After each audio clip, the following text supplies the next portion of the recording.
Hello 10th class. Now we start the next topic, life of the workers. Worker की life कैसी थी? The evolution of labour in market affected the lives of worker. Market में जिस तरीके से labour की demand थी उस हिसाब से लेबर का वर्कर जो है बहुत प्रभावित हुआ. As news of possible job travel to the countryside, hundreds tramp to the cities. The actual possibility of getting job depended on existing network of friendship and mean relations. कि a news of possible job, जो job की possible थी वो travel to the countryside, और 100 से ज़्यादा लोग बाग जो है सिटी से मूव किए. और इनकी जो जॉब डिपेंड थी वो किस नेटवर्क के थ्रू थी? या तो फ्रेंडशिप के थ्रू थी या नीज रिलेशन, या इनकी बहुत गहरा रिश्ता हो. If you had a relative और ए फ्रेंड इन ए फैक्ट्री, अगर आपका कोई दोस्त, आपका कोई रिलेटिव फैक्ट्री में काम करता है तो you were more likely to get a job quickly, तो आपको जॉब जो है बहुत आसानी से मिल जाएगी. But now not every one had social connection, परंतु हर किसी का तो सामाजिक कनेक्शन होता नहीं है कि हर किसी का रिश्तेदार या दोस्त जो है फैक्ट्री में लगा हो. Many job seekers had to wait week spending night under bridge और इन नाइट. अब क्या हुआ था कि मशीनें आ गई थी, तो मशीनें आने की वजह से जॉब की, लेबर वर्कर की कमी हो गई, और इसलिए इनको जॉब जो है बड़ी मुश्किल से मिलता था. फ्रेंड रिलेशन, रिलेटिव्स, इनकी कारण मिलती थी जॉब. तो जॉब जो है, जो बेचारे जॉब ढूंढ रहे थे वो काफ़ी देर तक इंतज़ार करते रहते. रात को ब्रिज के नीचे या फिर नाइट में कहीं शेल्टर्स वगैरह के नीचे कहीं सो जाते, गुजारते. Some stayed in night refuges that were set up by private individual, other went to casual ward maintained by the poor law authority. या तो वो लोग रिफ्यूज़ी कैंप में रुकते जो प्राइवेट इंडिविजुअल पर्सन ने बनाया हुआ था, या फिर कैजुअल वार्ड में रुकते जो कि पुअर लॉ अथॉरिटीज़ के द्वारा मेंटेन किया जाता था. Seasonality of work in many industries mean prolonged period without work. जब सीजनलिटी, सीजन के अकॉर्डिंग जब इंडस्ट्री में काम होता था तो बड़े ही जो है विदाउट वर्क जो है लंबे समय तक इंडस्ट्री में कोई काम नहीं होता था. After the busy season was over, the poor were on the stream again. क्या होता था कि सीजनल, जब सीजन होता तो काम होता था, सीजन नहीं होता तो काम नहीं होता था.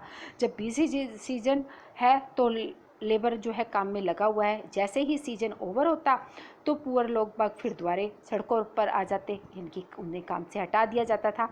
Some return to the countryside after the winter, कुछ सर्दियों के बाद जो है अपनी कंट्री में आ जाते. When the demand for labour in rural area open up in places, but most looked for odd job which till the mid 19th century were difficult to find. जब रूरल एरिया में demand होती labour की तो उनके लिए काम था, और कुछ लोग ऐसे थे जो और जॉब ढूंढ रहे थे, एग्रीकल्चर का काम नहीं था, दूसरे काम ढूंढते घूम रहे थे. मिड 19th सेंचुरी के अंदर ये बड़ी मुश्किल का दौर गुजर रहा था उनके लिए. वेजेस इंक्रीज्ड, मजदूरी बढ़ गई in the early 19th century में. But they tell us little about the welfare of the worker, पर वर्कर की वेलफेयर में बहुत कम हिस्सा था. The average figure hide the variations between trade and fluctuations from year to year. और इस प्रकार से ये ईयर टू ईयर जो है फ्लक्चुएशंस, ट्रेड और उसमें जो है दूरियां बढ़ती रही. व्हेन प्राइस रोज, जब प्राइस एकदम बढ़े, प्रोलॉन्ग नेपोलियन के टाइम में जब वार हुई थी, the real value of what the worker earn fell significantly since the same wages could now buy fewer things. Worker जो अर्न कर रहे थे उसमें वो बहुत कम चीज़ें खरीद पाते थे क्योंकि प्राइस बहुत ज़्यादा बढ़ चुके थे. The income of worker depend not on the wages rate alone, जो वर्कर की इनकम थी केवल वो वेजेस रेट पे ही डिपेंड नहीं थी, but was also critical was the period of employment, ये रोज़गार पे भी डिपेंड थी. The number of days of work determine the average daily income of the worker. जो नंबर ऑफ डेज जो है डिटरमाइन किया जाता था वेजेस के द्वारा कि एवरेज वो वर्कर जो है कितना कमाए. At the best of time till the mid 19th century about 10% of urban population were extremely poor. अगर मिड 19th सेंचुरी के बीच का समय देखते हैं तो 10% पॉपुलेशन जो शहरी एरिया की थी बहुत गरीब थी. In period of economic slump like the 1830, the proportions of unemployment implied went up to anything between 35 to 70% in different region. तो अलग अलग क्षेत्रों के अंदर जो है आर्थिक जो कमी आ गई थी, तो उसमें 1830 के अंदर 30 से 35% पीपल्स जो है बेरोजगार हो गए थे। The fear of unemployment made worker hostile to the introductions of new technology। क्यों उनको ये डर लग रहा था कि क्योंकि अगर नई टेक्नोलॉजी का इंट्रोड्यूस कर दिया गया तो बेरोज़गारी जो है बहुत ज़्यादा बढ़ जाएगी। जब स्पिनिंग जेनी ने इंट्रोड्यूस की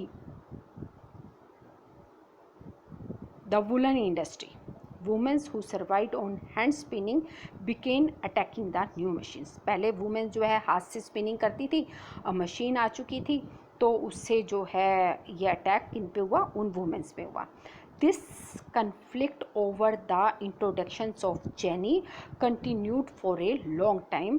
और ये जो है इंट्रोडक्शन जेनी की थी, ये लंबे समय तक एक बात का विषय रहा। आफ्टर द 1840 1840 के बाद building activity intensified in the cities, opening up greater opportunity of employment. Roads were widened, new railway station came up, railway lines were extended, tunnels dug, drainage and sewers laid, rivers embanked। कि 1840 के बाद जब शहरों में building activity बननी शुरू हो गई, शहरीकरण होना शुरू हो गया, तो रोज़गार के अवसर बढ़े, रोड बनने लगे, नया रेलवे स्टेशन बना, रेलवे लाइन जो है का विस्तार हुआ, टनल्स डग करने लगे, उनको खोदा जाने लगा, ड्रेनेज और सीवरेज का सिस्टम होने लगा, रिवर्स के बैंकिंग बनाए गए, तो उससे हजारों संख्या में लोगों को रोजगार के अवसर मिले।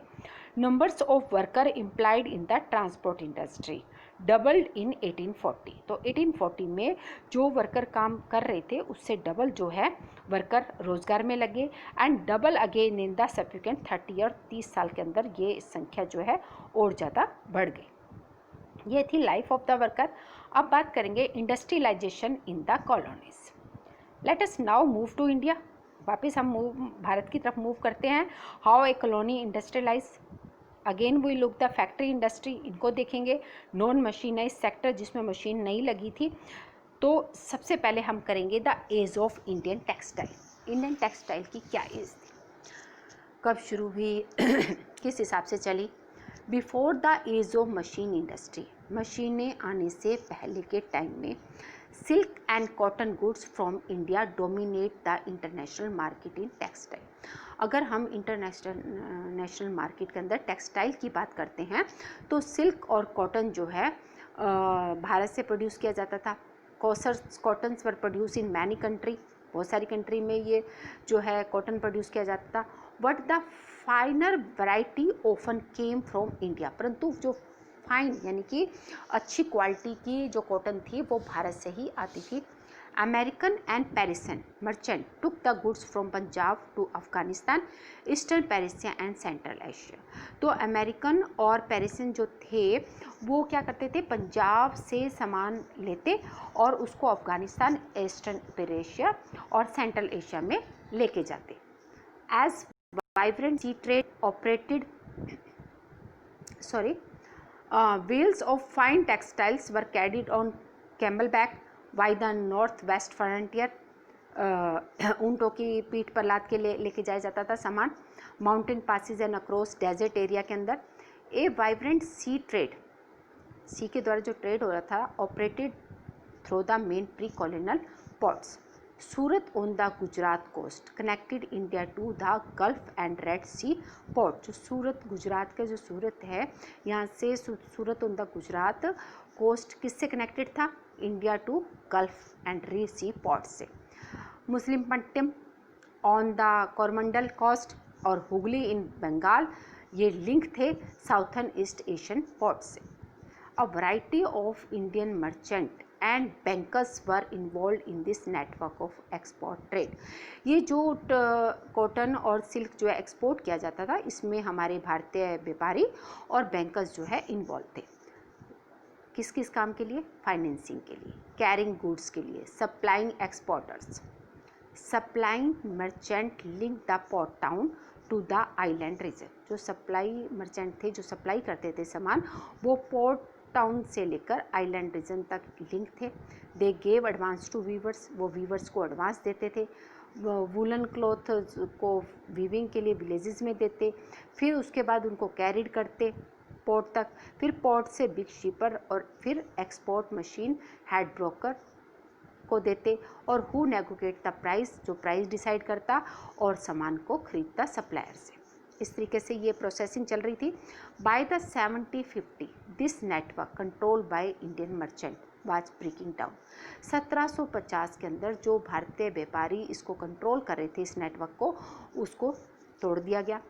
यूरोपियन कंपनीज आ गई पावर में, first securing a variety of concession from local court, then the monopoly right to trade, और उन्होंने पूर्ण रूप से एकाधिकार कर लिया इस व्यापार पर। इसका रिजल्ट हुआ कि ओल्ड पोर्ट ऑफ सूरत और हुगली जो थे लोकल मर्चेंट के जो ऑपरेट कर रहे थे, वो क्या हुए, उनकी वो रिड्यूस हो गया, वहाँ से काम। Export from this ports fail dramatically, और जो इस पोर्ट बंदरगाह के द्वारा जो एक्सपोर्ट किया जाता था वो एकदम डाउन चला गया। Credit that had finance the earlier trade began drying up, जो उधार दिया जाता था एडवांस में वो ख़त्म हो गया। लोकल जो बैंकर थे धीरे धीरे ख़त्म हो गए। In the last year of the 17th century the gross value of trade that pass through Surat जो है वो एकदम डेक्लाइन चला गया। 70-40 के अंदर ये 16 मिलियन से कितना रह गया, ओनली 3 मिलियन रह गया, क्योंकि यूरोपियन कंपनी ने जो है हमारे ट्रेड पर पूर्ण रूप से एकाधिकार कर लिया था। वाइल सूरत और हुगली की बात करें तो ये दोनों का व्यापार जो है यहाँ से बिल्कुल ख़त्म हो गया था। बॉम्बे एंड कलकत्ता का बढ़ गया था। This shift from the old port to new ones, ये ओल्ड पोर्ट से न्यू पोर्ट्स में कन्वर्ट हो गया, यानी कि वहाँ से बिजनेस ख़त्म हुआ और बॉम्बे और कोलकाता से स्टार्ट हो गया। ये इंडिकेट क्या कर रहा है, ग्रोथ ऑफ कॉलोनियल पावर, यानी कि ब्रिटिश सरकार जो दूसरे देश जो हमारे देश पर राज कर रहे थे उनकी पावर को शो करता है। Trade through the new ports came to be control by European company, और नए पोर्ट से जो भी ट्रेड होता था वो कंट्रोल कौन कर रहा था, यूरोपियन कंपनी कर रही थी, और वो ही कैरिड करती थी शिप में। While many of the old trading house collapsed, जो पुराने हमारे ट्रेडिंग हाउसेस थे वो कोलैप्स हो गए। Those that wanted to survive had to new operate within a network shaped by European Trading Company, और यूरोपियन ट्रेडिंग कंपनी के द्वारा जो दूसरा नेटवर्क चला था उसके द्वारा उन्होंने शुरुआत की। How did this change affect the life of weaver and other artisan, जो ये चेंज हो गया था बिल्कुल, तो उसने हमारे वीवर्स और आर्टिसन की लाइफ पर क्या प्रभाव डाला। तो व्हाट हैपन टू वीवर्स, क्या हुआ वीवर्स का। The considerations of East India Company power after the 1760 did not initially lead to decline in textile export from India. British cotton industry had not yet expanded and Indian fine textile in great demand in Europe.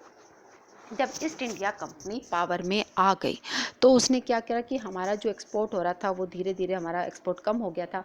British सरकार ने cotton industry जो है ज़्यादा expand नहीं की थी। हमारी India से जो फाइन टेक्सटाइल जा रहा था उसकी यूरोप में बहुत ज़्यादा डिमांड थी। So the company was mean on expanding textile export from India, तो इसलिए कंपनी को मजबूर होना पड़ा कि वो भारत से जो है एक्सपोर्ट कराए सामान को। Before establishing political party in Bengal के अंदर पॉलिटिकल पार्टी एस्टेब्लिश होने से पहले कर्नाटक इन द 1760 और 1770 के अंदर the East India company had found it too difficult to ensure a regular supply of goods for export. तो ईस्ट इंडिया कंपनी को मुश्किल आ रही थी कि सामान की सप्लाई करने में जो एक्सपोर्ट किया जाता था। The French, Dutch, Portuguese as well as local trader compete in the market, क्योंकि इस टाइम जो है फ्रेंच, डच और पुर्तग्यू और हमारे जो लोकल ट्रेडर थे वो मार्केट में कंपटीशन में थे। So the weavers and supply merchant could bargaining and try selling the produce to the best buyer. इसलिए हमारे वीवर्स और जो सप्लाई मर्चेंट थे वो क्या कर रहे थे, बार्गेनिंग कर रहे थे और अच्छे से अच्छे प्राइस में जो है बेच रहे थे सामान अपना। In their letter back to London company official continuously complaint of difficulties of supply and high prices. तो ईस्ट इंडिया जो कंपनी थी उसने अपने ऑफिस में लेटर लिखा कि भाई हमें डिफ़िकल्टी हो रही है सप्लाई और हाई प्राइसेस में। तो however once the East India company establish political power, जब ईस्ट इंडिया कंपनी ने अपनी पॉलिटिकल पावर सेटअप कर ली भारत में, तो उन्होंने ट्रेड पर मोनोपोली राइट कर लिया। It produce to develop a system of management, क्योंकि ये एक मैनेजमेंट का सिस्टम डेवलप करना चाहते थे और कंट्रोल करना चाहते थे ओवरऑल ट्रेड पर, कंपटीशन पर, कॉस्ट पर, रेगुलर सप्लाई पर, सिल्क गुड पर, कॉटन गुड्स पर।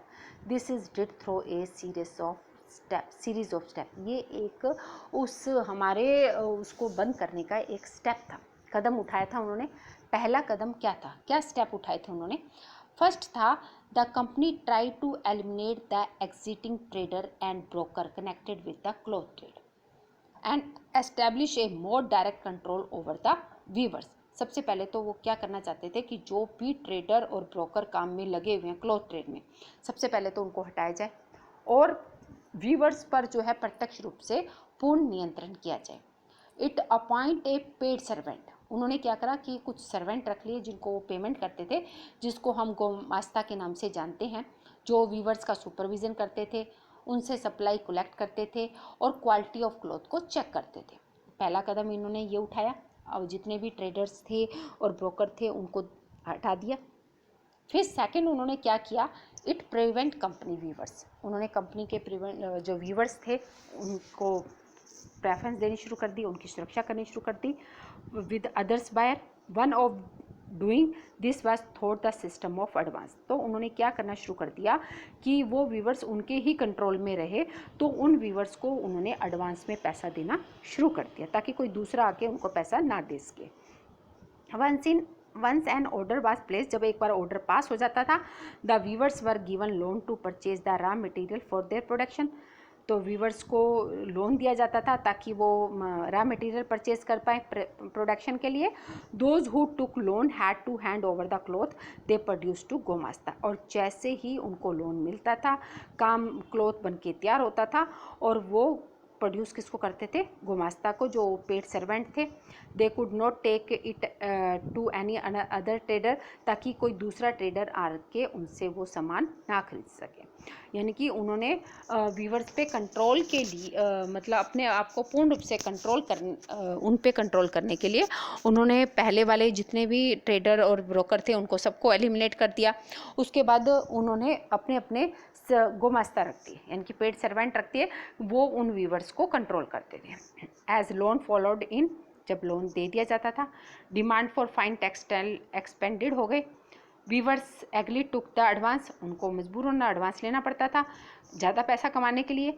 Many weavers had small plot of land which they had earlier cultivate along with weaving and produce from the to care of their family need. अब उनके पास छोटे छोटे plot थे, उसमें वो कल्टिवेशन करते ताकि अपने परिवार का पेट भर सके।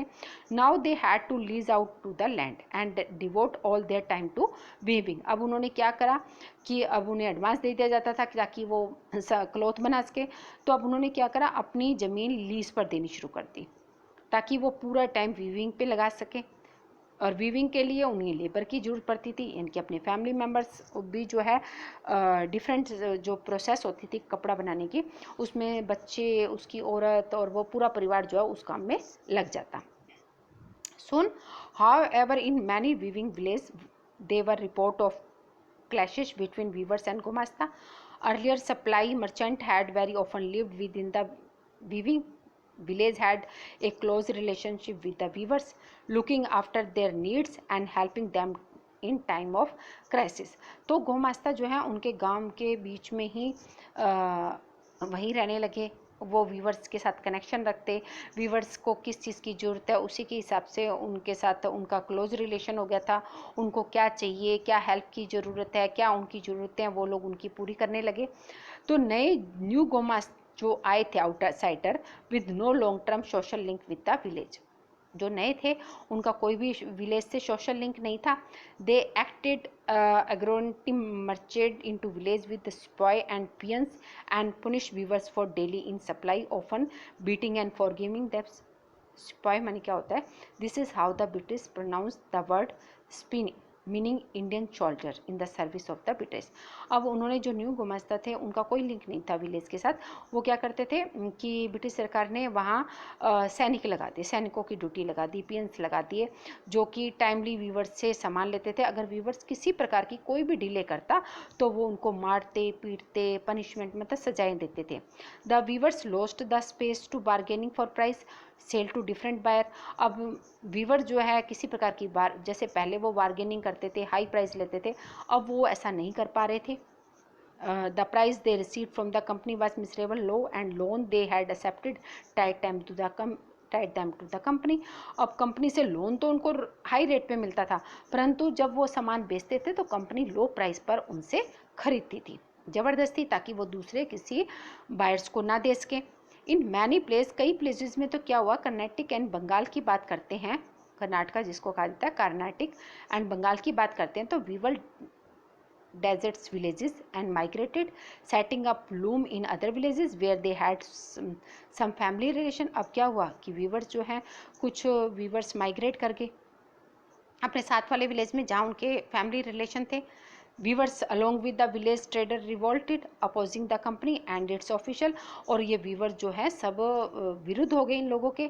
Over time many weavers being refusing loan, closing down their workshop and taking to agriculture labour. अब वीवर्स इतने परेशान हो गए थे कि वो कंपनी के विरोध में हो गए, ठीक है, उन लोगों के ईस्ट इंडिया कंपनी के बहुत विरोध में हो गए।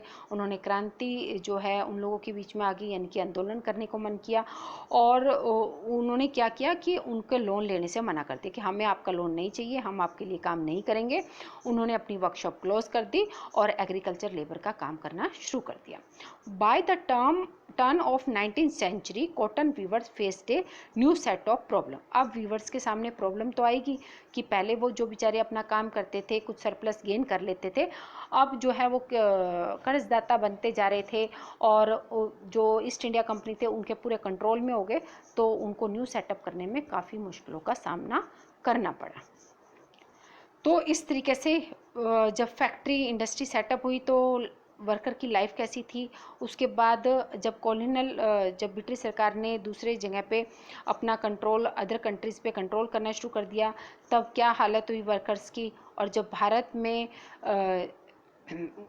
जब कॉलोनीज रूल आया उससे पहले उनकी क्या, वीवर्स की क्या कंडीशन थी, और बाद में जब ओवरऑल उन्होंने कंट्रोल कर लिया तो वीवर्स की क्या कंडीशन हो गई।